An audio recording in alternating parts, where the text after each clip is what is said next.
Bienvenue dans Histoire d'agir, le podcast de celles et ceux qui agissent au quotidien au service de l'intérêt général. Je suis Arnaud Malioche, directeur de l'agence Periscope, et en collaboration avec l'AFF, l'Association française des fundraisers, je reçois aujourd'hui dans le cadre d'Histoire d'agir Vincent Lazarin, qui est responsable testateur à l'Ordre de Malte. C'est quasiment impossible d'avoir une projection sur ce qu'on pourrait hériter. Si quelqu'un hésite ou réfléchit à transmettre à une organisation, de toujours la contacter, toujours lui faire part de son projet. On va parler legs, donation, stratégie long terme dans les organisations. Une personne a donné son corps à la science, mais nous a demandé d'organiser une cérémonie et de prévenir tout le monde. Donc on peut transmettre tout et n'importe quoi au niveau d'un leg. Et il va aussi nous partager, j'espère, quelques anecdotes. Allez, c'est parti.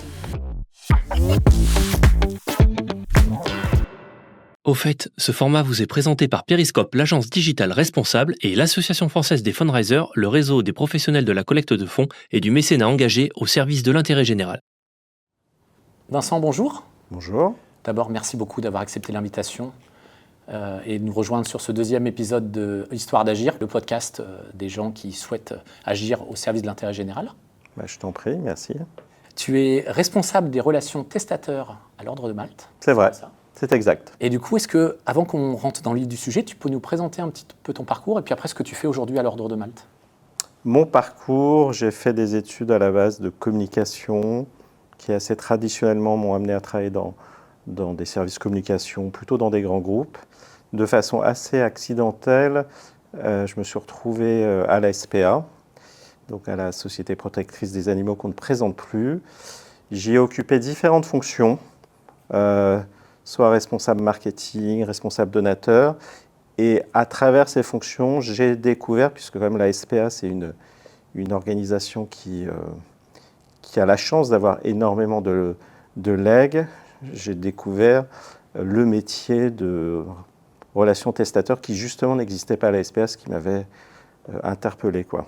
Est-ce que tu peux nous expliquer en quelques mots, c'est quoi être en charge des relations testateurs ? Alors moi, au niveau aujourd'hui, donc je suis à l'Ordre de Malte, j'ai quitté la SPA il y a quelques années. Mon métier, en gros, j'ai deux casquettes. Promouvoir les libéralités au sens large du terme, les legs, l'assurance vie. Donc expliquer aux personnes, d'abord à ceux qui nous connaissent à l'Ordre de Malte, nos donateurs, nos sympathisants, mais aussi à l'extérieur, qu'on peut léguer une partie, voire la totalité de son patrimoine à l'association. Donc toute la partie promotionnelle par différentes actions, et puis l'accompagnement, donc toute la partie relationnelle, ça c'est la deuxième casquette qui est tout aussi fondamentale, tout aussi importante. Rencontrer la personne jusqu'à ce qu'elle aille jusqu'au bout de son projet et créer du lien avec elle et garder le lien avec elle même après.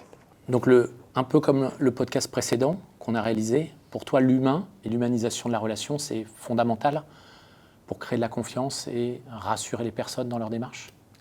C'est fondamental. Alors même si je vais m'auto-saboter, c'est pas si j'existais pas, il y aurait toujours des legs. Il y aurait toujours des legs spontanément. Mais après, vous avez des personnes qui ont besoin d'être renseignées, accompagnées, qui vont hésiter entre plusieurs organisations. Et c'est là où moi je vais intervenir, je vais donner un petit plus pour les aider à finaliser leur projet. Je fais juste une petite anecdote rapide. Donc, autrefois, je travaillais à la SPA. Un beau jour, une dame m'appelle et me dit « Monsieur Lazarin, j'ai fait mon testament pour une autre organisation en l'occurrence. » Donc, je lui dis « Très bien, félicitations, bravo madame. » Et puis, elle me dit « Ça fait 15 jours que je leur ai annoncé que j'avais pris mes dispositions, je n'ai aucun retour. » Et au final, cette dame, elle a refait ses dispositions parce qu'elle n'attendait pas grand-chose, elle attendait un retour de cette organisation. Et du coup, elle a changé ses dispositions à l'époque en faveur de la SPA, tout simplement parce qu'il n'y avait pas eu ce contact humain. Elle demandait juste un merci, pas plus, et elle ne l'avait pas obtenu. Donc c'est là où, effectivement, dans certains cas, je peux faire la différence, entre guillemets. Et une autre anecdote très rapide aussi, une personne qui m'appelle, qui me dit « Monsieur Lazarin, j'envisage de partager mon patrimoine entre 4 organisations. Mais vous êtes les seuls que j'arrive à joindre. » Elle ne s'est pas compliqué la vie. Au final, elle a tout légué là aussi en l'occurrence pour la SPA, parce que lorsque ces personnes sont dans un processus de transmission, ils ont besoin tout de suite d'une réponse d'un interlocuteur. Et ça, l'humain, on ne peut pas le remplacer. C'est super important. Ouais. Justement, tu as abordé les thèmes de legs, d'assurance vie. Alors, bien sûr, les super professionnels de l'AFF qui vont nous écouter, ils vont comprendre tout de suite, mais pour les publics un peu plus, enfin le grand public en général, comment on pourrait leur réexpliquer la différence entre un leg, une donation et une assurance vie? Donc le legs, c'est ce qu'on va transmettre via un testament, pour faire très très très simple. Ça se concrétise par un testament, qui est un document qu'on conseille ensuite de faire enregistrer chez son notaire. Le testament couvre l'intégralité de son patrimoine, sauf l'assurance vie. Et l'assurance vie, on peut souscrire une assurance vie. Beaucoup de Français, une très grande majorité de Français souscrivent des assurances vie. Donc c'est un capital qu'on met de côté, pas forcément dans le but d'une transmission, chez son banquier, chez son assureur. Mais effectivement, on peut aussi désigner une organisation derrière. La donation, c'est quelque chose qu'on fait de son vivant. Voilà. On décide de transmettre une somme d'argent de son vivant ou un bien, je sais pas, une résidence secondaire qu'on n'utilise pas. On va la transmettre à une organisation, par exemple. Tu m'avais parlé tout à l'heure, une petite anecdote avant l'émission, d'une donation, je ne sais pas si c'était une donation d'ailleurs, mais d'une station-service qui avait été en fait, alors c'est transmise. Non, mais on peut transmettre tout et n'importe quoi au niveau d'un leg, y compris des commerces. Et effectivement, on a déjà eu l'occasion, dans les biens atypiques, de recevoir en héritage une station-service. Donc là, c'est un peu plus particulier, effectivement. C'est moins classique qu'une petite maison de campagne. Et du coup, tu as d'autres exemples qui te viennent en tête sur des biens, des choses un peu insolites qui ont été demandées lors de la donation ou en ouvrant le testament, des choses particulières qui sont qui sortent du cadre habituel de... Alors mon job, justement, c'est d'être là pour éviter ce genre de mauvaises surprises. C'est d'éviter que les testaments soient mal rédigés et d'éviter qu'on nous demande des choses qui soient totalement irréalisables. Donc, par exemple, nous demander... Donc aujourd'hui, je suis dans une association qui intervient au niveau de la solidarité, mais si demain on nous demande, nous, Ordre de Malte, on conditionne le leg à créer un orphelinat au Cambodge, ça ne rentrera pas dans nos missions, on sera bien embêtés, quoi. Il y a des projets qui sont reroutés vers d'autres structures, qui sont abandonnés avant même, dès l'ébauche, dès l'échange humain, dès les premiers contacts. Mon travail, c'est d'aider les gens à correctement rédiger leur testament. Alors, je me substitue pas au notaire, pardon. Le notaire, il a un rôle prépondérant, incontournable, mais parfois, les personnes sont un peu perdues, tétanisées face à leur notaire. Elles vont lui dire « oui, j'ai tout compris », et on va être là pour décrypter le langage du notaire. On parle comme on parle, enfin, on va essayer d'être plus clair, entre guillemets, d'avoir un langage moins technique. Parfois, le notaire ne se rend pas compte que la personne n'a rien compris. Et on va se trouver de égal à égal et on va l'aider à finaliser son testament, mais aussi à la sensibiliser sur des choses auxquelles elle n'a pas pensé.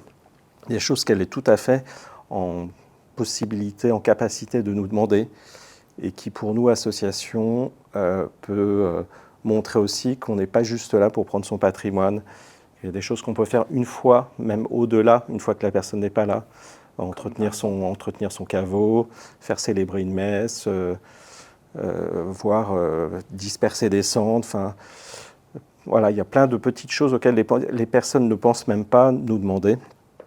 Moi, récemment, une personne a donné son corps à la science, mais nous a demandé d'organiser une cérémonie et de prévenir tout le monde. Donc on a fait les faire-part. On a envoyé les faire-part elle nous avait déjà donné une liste.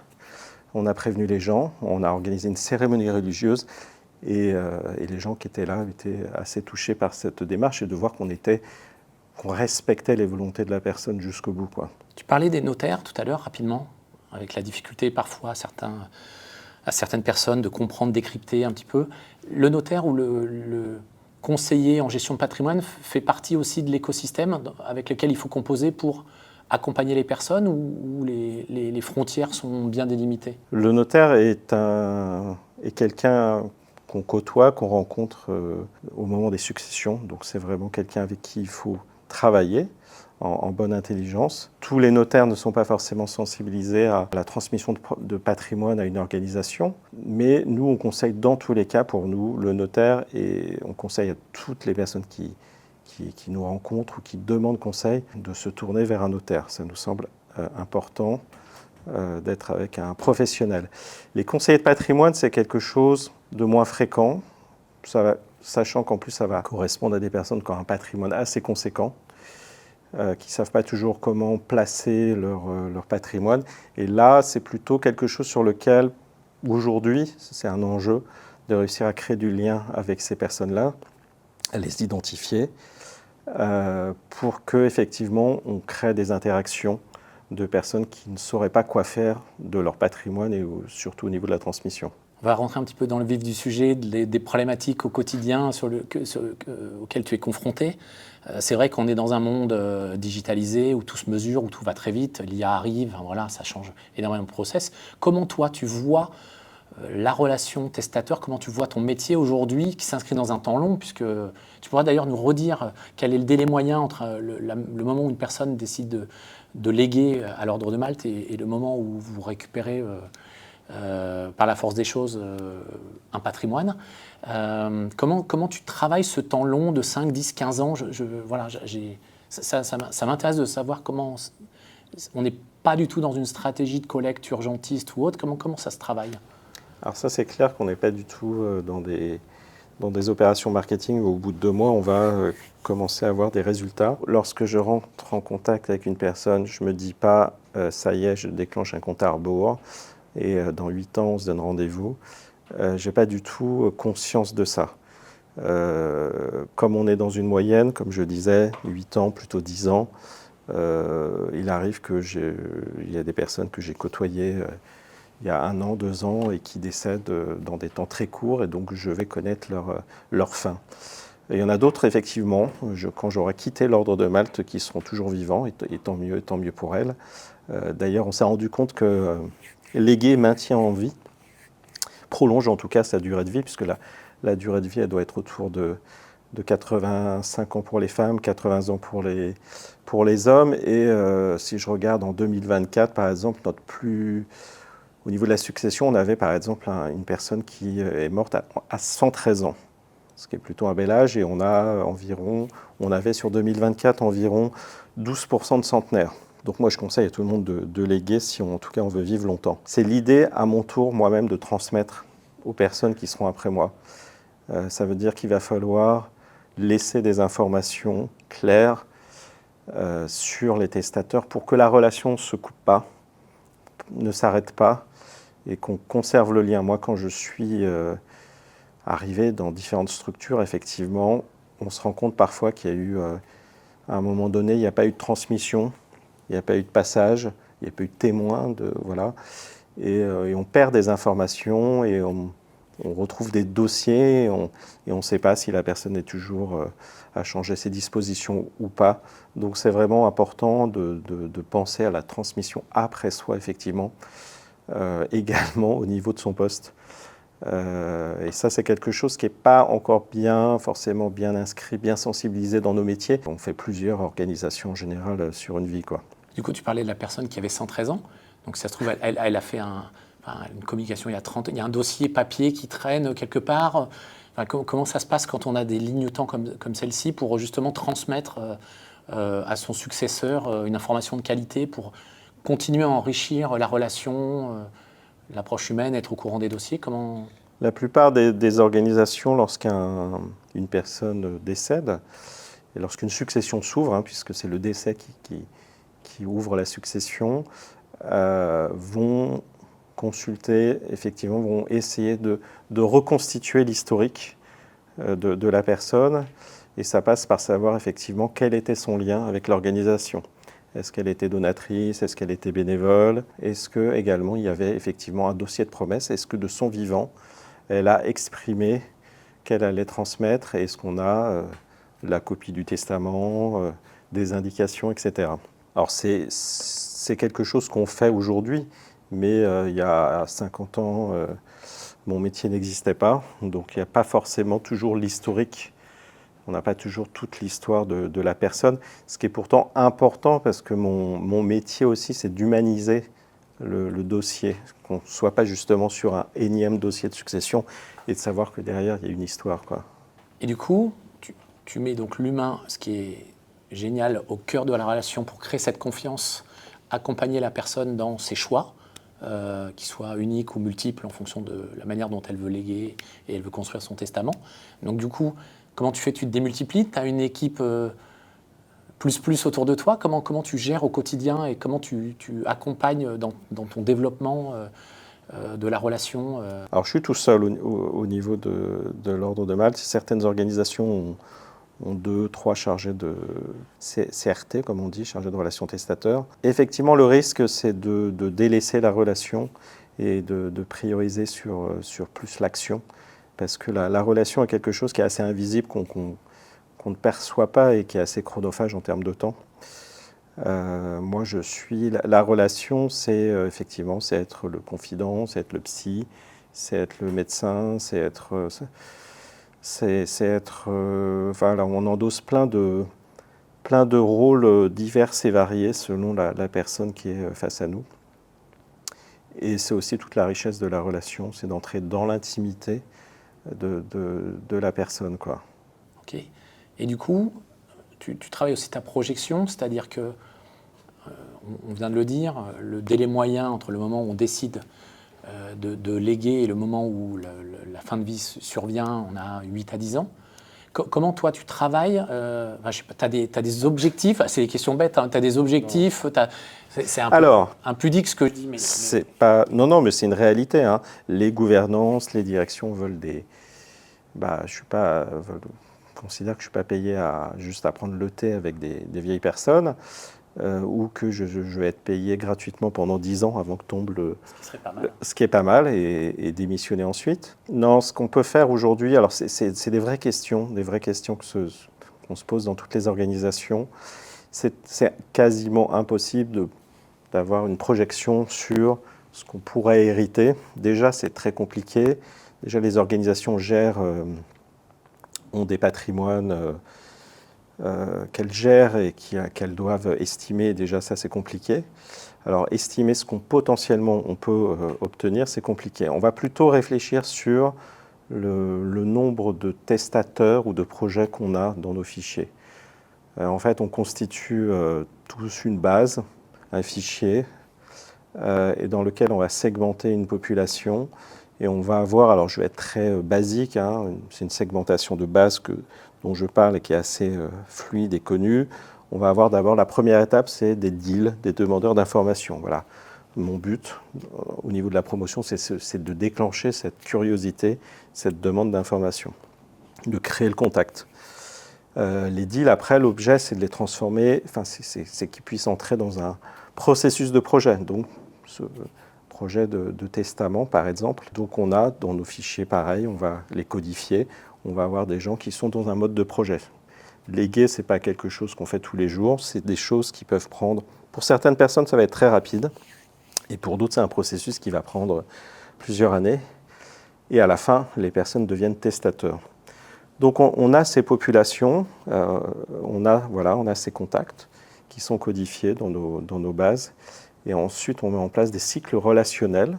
Donc, on est en capacité déjà, de façon très brute, de dire à notre gouvernance, voilà, au 1er janvier, j'ai tant de potentiels testateurs. Donc ça, c'est le premier niveau qu'on peut mettre en place. Et après, on essaye de construire, d'être encore plus précis, de mettre en place des stratégies et derrière avec des états statistiques qui en découlent pour montrer que chaque mois, voilà, on a tant de nouvelles promesses qui arrivent ou tant de nouveaux contacts qu'on a créés. Donc on peut donner des indicateurs sur les tendances générales, sur l'évolution de notre fichier, mais ça ne veut pas dire derrière que tout va se concrétiser ou on ne peut pas forcément le monétiser parce que même si la personne nous informe qu'elle a pris des dispositions en notre faveur, des fois c'est juste une parole, un écrit. Parfois, quand c'est bien, on a la copie de l'acte du testament, mais même si on a la copie du testament, rien ne prouve qu'elle ne refera pas un testament derrière. Et même si elle fait son testament, rien ne prouve que les accidents de la vie fait que la maison qu'elle nous avait prévu de nous léguer n'a pas été revendue entre-temps pour financer un EHPAD. Tu parlais des deals et des demandes qui sont faites. Est-ce qu'aujourd'hui, dans les profils des personnes, tu vois une évolution ? C'est-à-dire, c'est vrai que par rapport à il y a plusieurs années, on est beaucoup plus dans des familles recomposées, dans des parcours de vie plus accidentés ou accidentels. Du coup, est-ce que ça a une influence sur les demandes ou la manière d'être accompagné et les typologies de legs ou de donations qui sont faites ? Il y a des tendances, on a plus d'assurance vie qu'autrefois. Le fait aussi que les personnes se retrouvent avec des familles entre guillemets éclatées ou autrefois il y avait ce principe de solidarité intergénérationnelle qui existe peut-être un peu moins aujourd'hui. Les personnes doivent penser elles-mêmes, par exemple à tout ce qui est prévoyance, contrat obsèques. En pensant à leur finitude, elles pensent aussi plutôt à leur disposition testamentaire. Si tu avais un conseil à donner à une personne qui se pose la question aujourd'hui, dans son parcours de vie, de donner ou de léguer, qu'est-ce que tu pourrais leur donner comme conseil ? Alors, si quelqu'un hésite ou réfléchit à transmettre à une organisation, de toujours la contacter, toujours lui faire part de son projet. Encore une fois, à la fin, elle ira voir sans aucun doute son notaire. Et surtout, on conseille aux personnes de faire leur testament et de le faire enregistrer, parce que n'importe qui peut faire son testament. Tu peux faire ton testament sur la table si tu veux, là maintenant tout de suite, tu le signes, ça sera tout à fait valable, mais encore faut-il qu'on le retrouve. Donc je lui conseille de se rapprocher de l'association ou des organismes à qui elle souhaite transmettre. Tu nous as emmené un livre tout à l'heure que tu as posé juste là. Et du coup, pourquoi tu as emmené et explique-nous un peu l'histoire avec ce livre, qui a l'air d'être un livre extrêmement important pour toi. Ah non, mais en fait, je suis dans un métier qui peut sembler un peu compliqué. Alors, je montre, voilà. Je suis dans un métier où on parle de fin de vie, de maladie, de solitude, etc. Et moi, j'essaye d'apporter finalement, la mort fait partie de la vie, et d'apporter un petit peu d'humour dans mon métier, effectivement aussi, même si là, il est traité de façon humoristique, cette question qui est assez dur, comment déshériter ses enfants, reste quelque chose qu'on peut rencontrer aussi dans son métier. Les personnes qui veulent mettre en place ce qu'on pourrait appeler des legs punitifs ou qui veulent en laisser le moins possible à ses enfants, ce qui est quasiment impossible en France. Je te donne la réponse. Ok, très bien, j'en prends note, je le dirai le livre. Un conseil à donner par rapport à ton métier, la relation au testateur, l'élément le plus important? On l'a bien vu, l'humain est hyper important. On gère du quotidien, on n'est pas sur des métriques, on ne maîtrise pas, on accompagne, on fait de l'éducatif, du préventif dans ton métier. Et comment un conseil pour construire une relation testateur sur la durée? Quoi le tips ou le conseil que tu pourrais donner? Je ne vais pas dire des choses extraordinaires, hein. C'est un métier d'écoute. Donc quand la personne elle me contacte, je ferme ma porte et je la laisse parler d'abord. Et après, effectivement, le plus compliqué, ce qui peut sembler simple, c'est de conserver, entretenir cette relation. Ça veut dire qu'on va mettre en place des petites astuces pour penser à la rappeler. L'appeler pour son anniversaire, ou là, pas plus tard qu'hier, j'ai appelé une testatrice pour une raison Y, et je lui ai parlé de son chat, Princesse. Et le fait que je me souvenais du prénom du chat, elle a compris que je m'étais souvenu d'elle. Elle m'a dit « Ah, vous vous souvenez du prénom ?» Elle a compris que je l'avais écouté, que j'avais... Donc, pensez à noter des petites choses importantes dans leur vie pour être en capacité de montrer qu'on n'est pas... qu'on est attentif à eux. Ok, merci beaucoup. Mais de rien. On va passer à questions en rafale, des petites questions rapides. Tu as le droit juste de répondre ou pas, exactement, ou nous emmener un petit complément d'information si tu le souhaites. Première question, papier ou digital? Papier. Legs ou assurance vie? Legs, ça reste la majorité. Convaincre ou rassurer? Ah, c'est pertinent, hein. Mais si on convainc, c'est qu'on a peut-être rassuré. Donner du temps ou donner de l'argent? Alors ça, Je demande à mes responsables de ne pas m'écouter, donner du temps. Pourquoi ? C'est très précieux le temps et moi quand je pars rencontrer quelqu'un, je ne sais pas si je vais y rester 1 heure, 2 heures, 3 heures. Je ne me mets aucun rendez-vous derrière. La relation avec la personne. La relation et on verra ce qui aboutit ou pas. Si tu ne travailles pas dans une ONG, tu ferais quoi ? Je sais pas, je serai au chômage peut-être. Ok. Et une association, une fondation, un institut, français ou étranger, que tu jalouses ou que tu suis et que tu trouves pertinent, extraordinaire ? Non, je jalouse aucune organisation. Toutes ont leur mérite, toutes ont leurs difficultés. J'ai appris à... Je pense que c'est déjà une grande chance de pouvoir travailler au service d'une cause, d'un bien commun, et énormément de causes se valent, quoi.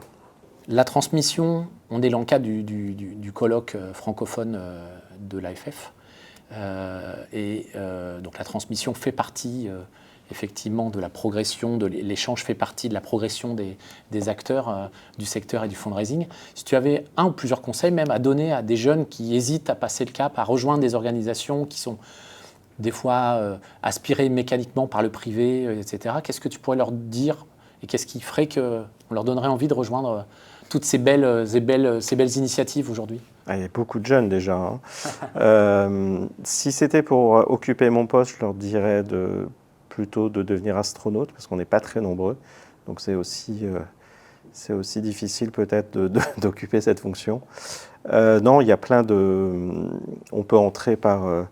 il y a énormément de postes sympas. À la fois, il y a énormément de postes divers qu'on peut exercer, et en plus qui sont vraiment en phase avec tout ce qui peut concerner un jeune, le digital, l'IA, ça c'est quelque chose qui va devenir incontournable dans nos métiers. Donc forcément, ça parle aux jeunes, quoi. Et pour finir, est-ce que tu aurais un conseil est-ce qu'il y a un conseil que tu aurais aimé avoir au départ de ta carrière quand tu as rejoint la SPA puis l'Ordre de Malte ? Tu as appris après coup ? Un conseil... non, moi, c'est une question rude. Peut-être que tu n'en avais pas besoin ? Non. Au contraire, moi, j'ai créé... en fait, partout où je suis passé, j'ai créé mon poste. Et peut-être que si j'avais eu un peu plus de conviction, j'aurais pu créer plus tôt ce poste de responsable relations utilisateur. Je trouvais aberrant lorsque j'étais à la SPA que ça n'existe pas, quoi. L'interview est terminée, Vincent. Merci beaucoup en tout cas d'avoir participé, joué le jeu de ce 2e numéro d'Histoire d'Agir en collaboration avec l'AFF. Si vous avez aimé l'épisode et si vous avez trouvé le podcast passionnant, n'hésitez pas à le partager sur les réseaux sociaux. Si vous avez des choses à nous communiquer pour faire évoluer le modèle et l'améliorer, n'hésitez pas à commenter. On sera ravis de prendre ces commentaires en compte.